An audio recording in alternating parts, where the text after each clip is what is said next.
Capítulo 172. El ataque sorpresa consiste en golpear los resquicios. 20 de enero, año 2 del nuevo calendario. República Popular China, Pekín, Zongnanhai. ¿Pero qué demonios está pasando? El presidente de la nación, tras escuchar el reporte del estado de la guerra aérea de los últimos días, golpeó el escritorio enfurecido. ¿Para qué sirvió toda esa propaganda diciendo que habían gastado fortunas para crear una fuerza aérea poderosa que superaba no solo a Rusia, sino incluso a Estados Unidos? Son todos unos inútiles. Su furia se dirigía hacia los altos mandos de la fuerza aérea.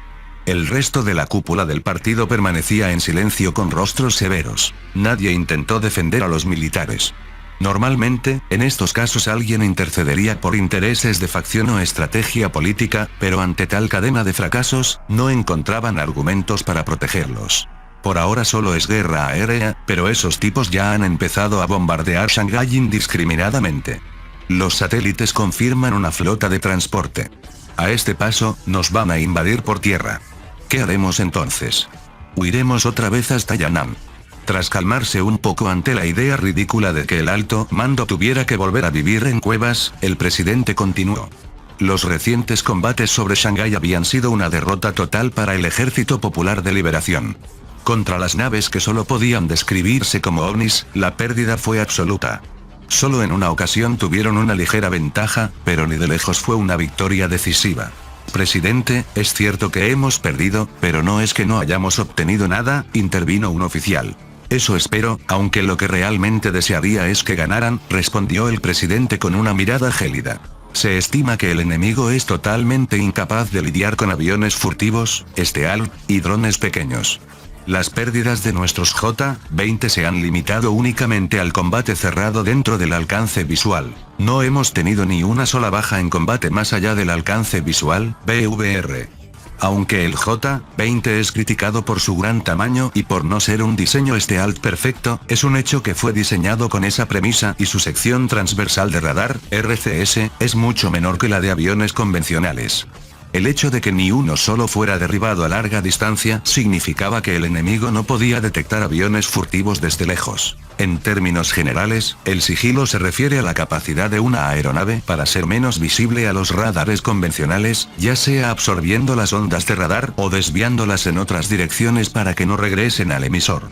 Como solo se trata de reducir la detectabilidad, la posibilidad de ser descubierto aumenta al acercarse o al recibir una emisión potente, especialmente en bandas de frecuencia no previstas. En resumen, los radares del enemigo funcionaban bajo principios convencionales y carecían de tecnologías avanzadas como los radares MIMO, Multi-Input Multi-Output, que utilizan múltiples receptores y emisores coordinados.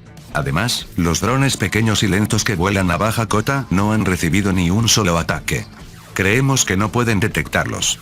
Los objetos pequeños y lentos suelen ser filtrados por los radares antiguos como ruido o ecos de superficie, clutter. Incluso si usaran radares de escaneo directo sin procesamiento de software, distinguir un pequeño dron volando bajo del eco del terreno es extremadamente difícil. En la Tierra, las naciones tuvieron que reescribir todo el software de sus radares para adaptarse a esta amenaza. Si el enemigo no puede detectarlos, los drones suicidas tienen vía libre.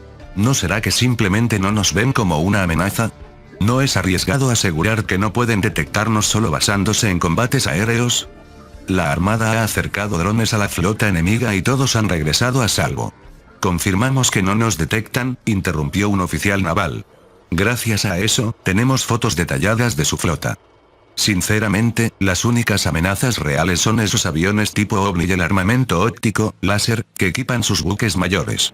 El problema es que esas dos cosas son demasiado poderosas, replicó el presidente con sarcasmo ante la ligereza del oficial. Ha habido momentos en los que no han despegado, por lo que su número total debe ser limitado. Según los satélites, hay pocas bases donde estén desplegados. El oficial insinuó que, si el enemigo era poco numeroso, podrían aplastarlos por simple superioridad numérica. El presidente se llevó la mano a la frente pensando que ya no estaban en la época de la guerra de Corea.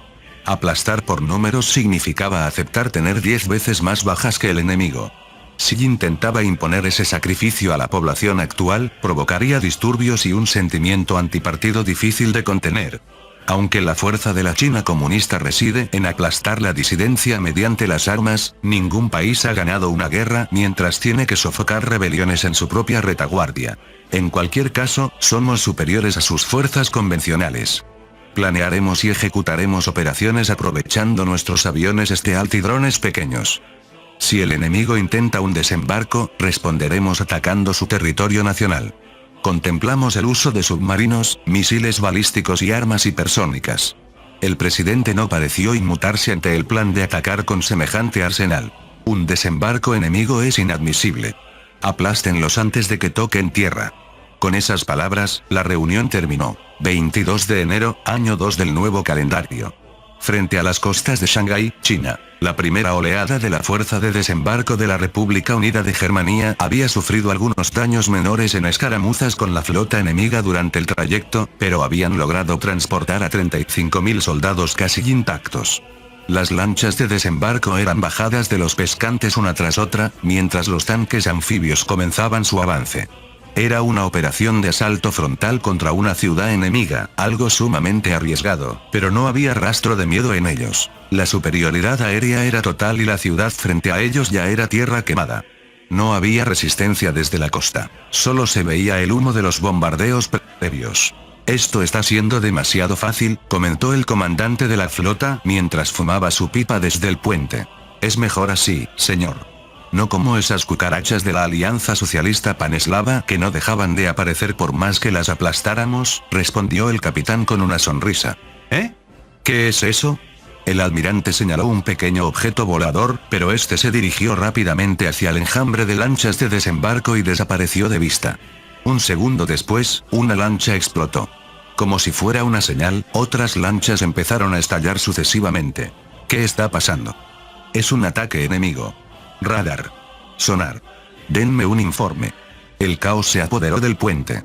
El radar no muestra nada más que nuestras propias naves.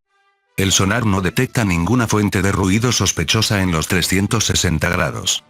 ¿Entonces qué? Me están diciendo que simplemente están explotando por voluntad propia. Al observar con atención, las explosiones eran pequeñas. La mayoría de las lanchas evitaban el hundimiento, pero los estallidos impactaban con precisión quirúrgica en los puentes de mando y los compartimentos de personal, dejándolas totalmente inoperativas. De repente, una vibración y un estruendo envolvieron el buque insignia. ¿Y ahora qué? Han golpeado el mástil. Los radares antiaéreos y de superficie están fuera de servicio. Destrucción total. Un ataque enemigo. ¿Por qué no lo detectamos? La pérdida total del radar en medio del combate disparó el pánico. En otros buques, la pérdida de equipos de comunicación y sensores se repetía en cadena. Oigan. Digan a esos destructores que dejen de disparar a lo loco. Estamos rodeados de aliados. En las afueras de la flota, algunos destructores habían empezado a disparar sus cañones automáticos desesperadamente. Aunque no daban a los aliados, los proyectiles que subían tenían que bajar, y caerían sobre la densa fuerza de desembarco, aumentando el peligro. Capitán, mire eso. El oficial de navegación señaló hacia un pequeño aparato que volaba mediante hélices. ¿Un juguete a control remoto? El capitán soltó ese comentario fuera de lugar, pero su expresión cambió al ver lo que hacía el aparato. El dron soltó sus hélices, encendió un motor cohete y se lanzó con precisión matemática contra el radar de un crucero cercano que aún estaba intacto. El enemigo ataca con pequeños dispositivos a control remoto. Usen los ojos. Vigilancia visual. Sin embargo, detectar drones pequeños a simple vista y acertarles con cañones o ametralladoras de forma manual es una proeza casi imposible. Almirante, nuestra flota ha perdido todos los radares. Un silencio sepulcral llenó el puente. Aunque tenían la superioridad aérea, las bases estaban lejos y solo contaban con los portaaviones en mar abierto. Que la flota de apoyo, encargada de la alerta temprana, se quedara ciega significaba que la fuerza de desembarco estaba totalmente vulnerable. Contacten con la cuarta flota. Sin saber cómo contrarrestar esos juguetes, el almirante solo pudo ordenar que los buques de escolta que estaban más alejados se adelantaran para cubrir el vacío. Fin del capítulo 172. El link a la historia del autor estará en la descripción.